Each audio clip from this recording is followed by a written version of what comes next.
오늘은 문 대통령의 취임 4주년이 되는 날입니다. 만약 오늘도 야당이 동의하지 않는 장관의 임명이 이루어진다면 남은 1년 임기마저도 민심에 역행하겠다는 선언일 것입니다. 조국 사태를 비롯해서 국민 갈등을 야기하고 국민을 분열시켰던 주범 중에 하나는 인사 문제였습니다. 중립적이고 국민 통합을 이룰 수 있는 인사들을 잘 검증하고 국민 눈높이에 맞는 훌륭한 인재들을 썼더라면 아마 이런 국가적 위기의 상황까지는 안 왔었을 것입니다. 문 대통령은 즉시 야당이 반대하는 장관 후보자들의 지명을 철회하고 인사 업무와 관련된 참모들을 경질하시기 바랍니다. 장관 후보자들에 대한 청문 보고서 송부 시한이 오늘까지입니다.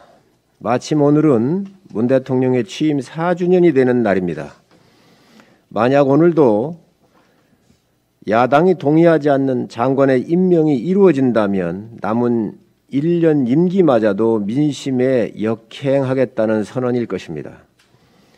대통령의 인사 7대 원칙을 붕괴시키고 대통령께서 29명의 독단적 인사를 임명하시도록 뒤에서 뒷받침한 참모들은 더 이상 책임을 면할 길이 없습니다.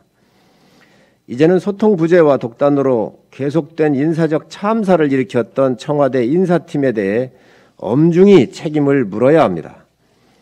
조국 사태를 비롯해서 국민 갈등을 야기하고 국민을 분열시켰던 주범 중에 하나는 인사 문제였습니다. 중립적이고 국민 통합을 이룰 수 있는 인사들을 잘 검증하고 국민 눈높이에 맞는 훌륭한 인재들을 썼더라면 아마 이런 국가적 위기의 상황까지는 안 왔었을 것입니다. 한쪽으로 치우친 인사, 이념적으로 편향된 인사, 진영에 충성하는 인사들을 대통령께 천거하고 부실검증한 청와대 인사들 모두에게 책임을 반드시 물어야 합니다. 국민 동의를 얻기는커녕 국민 분열에 앞장섰던 참모진들에게 책임을 대통령님께서는 꼭 물어주십시오. 인사가 만사라고 했습니다. 지금까지 대통령이 눈과 귀를 가리고 야당이나 국민의 의견을 수렴하지 못했던 참모들의 책임을 묻는 것이야말로 임기 1년을 남겨둔 대통령님의 마지막 하실 일입니다.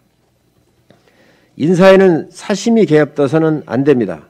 그런데 인사수석부터가 대통령과 법무법인에서 30여 년을 함께 근무한 사적인 관계입니다. 인사 관련 업무 경험도 없는데 인사수석에 임명되었습니다. 개인적 친분에 의해 국가 시스템이 작동된 것이 그간 인사 참사의 원인입니다. 문 대통령은 즉시 야당이 반대하는 장관 후보자들의 지명을 철회하고 인사 업무와 관련된 참모들을 경질하시기 바랍니다.